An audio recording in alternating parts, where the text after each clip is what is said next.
Doctor Faizal কারামী এই মাজালিস থেকে তার একটা জিকিরের মজলিস মঞ্চে তিনি এনেছেন যে বুখারী শরীফের হাদিসে এসেছে।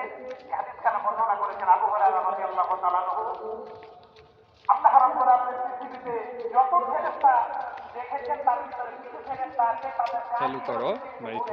কি করা বলে কি করা তাদের কাজই কি ঘুরে বেড়ানো, অন্য কোনো কাজ নাই।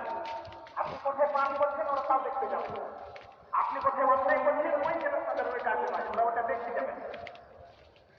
ওদের কাজই হচ্ছে ঘুরে বেড়ান এবং তারা এই লোকগুলোকে খুঁজে বেড়ায় যারা একত্রিত হয়ে আল্লাহর প্রশংসা করার জন্য মহত্ব বর্ণনা করার জন্য এক জায়গায় হয়। ওই সকল ফেরেশতারা ওদেরকেই খুঁজে বেড়ায়, অন্য কাউকে না। খুঁজে বেড়াতে বেড়াতে কিছু ফেরেশতা যখন এরকম মজলিসগুলো পেয়ে যায় তখন অন্যান্য ওই দায়িত্বের ফেরেশতাদেরকে বলে তোমরা যাদেরকে পৃথিবীব্যাপী খুঁজে বেড়াচ্ছ আসলে তারা তো এই জায়গাতে তোমরা তোমরা তাড়াতাড়ি এখানে চলে আসো।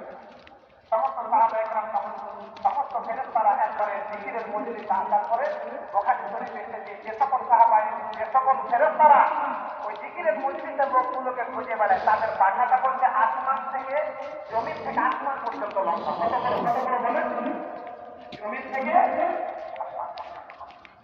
কিতাবের ভিতরে এসেছে বুখারী শরীফে এসেছে সমস্ত ফেরেশতারা যখন মানুষের একত্রিত হয় মহান আল্লাহ পাকের প্রশংসা করার জন্য একত্রিত হয় ওই সমস্ত ফেরেশতারা ওই সমস্ত জিকিরের মজলিসের মানুষগুলোকে ওদের লম্বা পাখা দিয়ে একবারে মাটি থেকে নিয়ে আকাশ